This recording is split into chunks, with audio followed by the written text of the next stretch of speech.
മക്കളെ ഒൻപതാമത്തെ ക്വസ്റ്റൻ നമ്മൾ ചെയ്യാൻ പോകും. ഒൻപതാമത്തെ question find the coordinates of foci length of major axis minor axis latus rectum and eccentricity of the ellipse x square by 25 plus y square by 9 is equal to 1 അല്ലെ.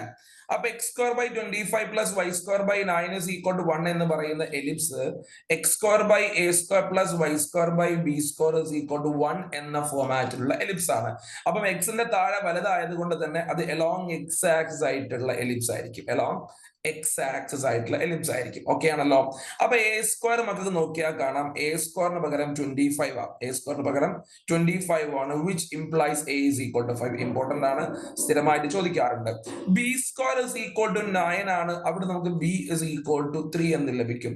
നമുക്കറിയാം ഒരു ഇതിന്റെ കേസിൽ, ഏതിന്റെ കേസിൽ, എലിപ്സിന്റെ കേസിൽ സി സ്ക്വയറിന്റെ formula c square is equal to a square minus b square ആണ്. അപ്പൊ 25 മൈനസ് 9 ആണ്. 25 മൈനസ് 9 16 ആണ്.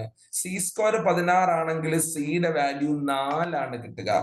നമ്മളോട് ചോദിച്ചത് ഫോക്കായി ചോദിച്ചിട്ടുണ്ട്. ഈ അലോങ് എക്സ് ആക്സിസ് ആയിട്ടുള്ള എലിപ്സിന്റെ ഫോക്കായി എന്ന് പറയുന്നത് പ്ലസ് ഓർ മൈനസ് സി 0 ആണ്. അപ്പൊ പ്ലസ് ഓർ മൈനസ് 4,0 എന്ന് കിട്ടും. പിന്നെ അവര് ചോദിച്ചത് എന്താ?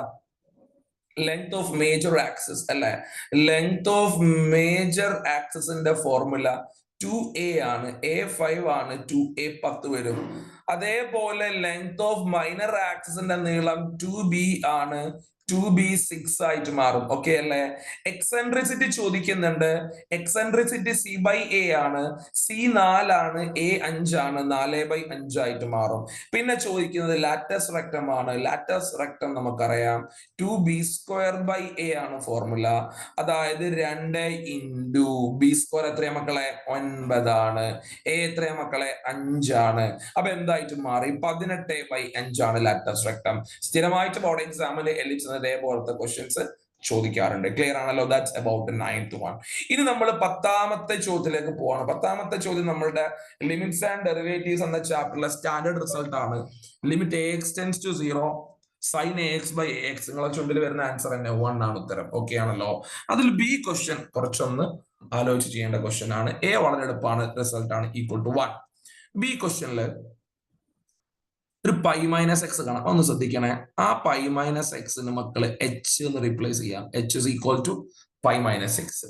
ഈ മൈനസ് എക്സ് ഇപ്പോഴും ഇപ്പുറത്തും എച്ച് അപ്പുറവും പോകുമ്പോ എക്സ് എന്തായിട്ട് മാറും? X is equal to pi minus h ആയിട്ട് മാറും. അപ്പൊ എച്ച് പൈ മൈനസ് എക്സ് ആണെങ്കിൽ എക്സ് എന്താണ്? പൈ മൈനസ് എച്ച് ആണെന്ന് മനസ്സിലായി. ഓക്കെ ആണല്ലോ.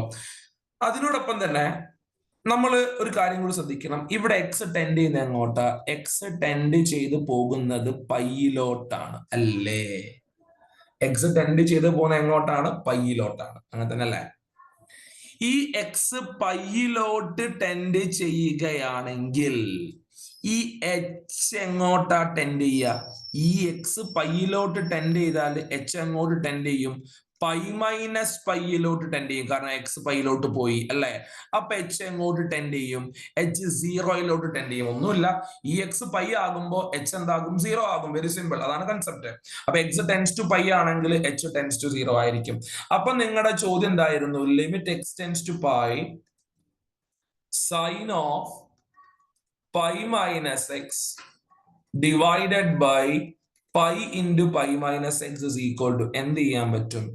Limit h tends to 0 sine h ആയിട്ട് മാറി അല്ലേ? ബൈ പൈ ആയിട്ട് മാറി അല്ലേ?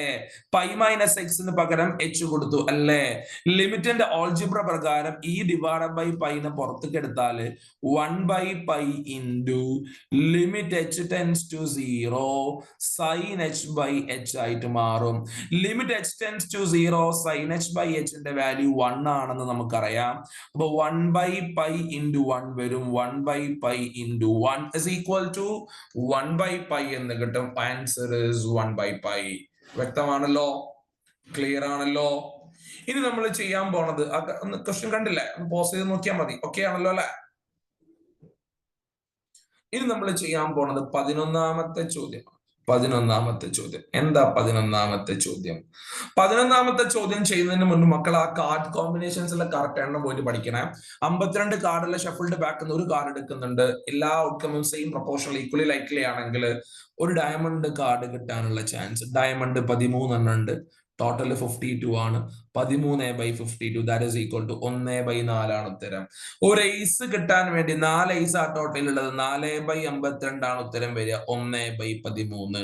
ബ്ലാക്ക് കാർഡ് കിട്ടാനുള്ള പ്രോബബിലിറ്റി, ബ്ലാക്ക് കാർഡ് 26 ഉണ്ട്. 26/52 ആണ്. That is equal to 1/2. Numbered card കിട്ടാൻ, നമ്പേർഡ് കാർഡ് എന്ന് പറഞ്ഞാൽ 2, 3, 4, 5, 6, 7, 8, 9, 10, 1, 2, 3, 4, 5, 6, 7, 8, 9 കാർഡുകളാണ് നമ്പേർഡ് കാർഡ്സ് അല്ലെ. അത് ഒരു സെറ്റിലുള്ളതാണ്. ഈ 4 സെറ്റ് മൊത്തം ഉണ്ടല്ലോ. അപ്പൊ 36 നമ്പേർഡ് കാർഡ് ഉണ്ടാകും. അപ്പൊ 36/52 വരും. സിംപ്ലിഫൈ ചെയ്യാലോ.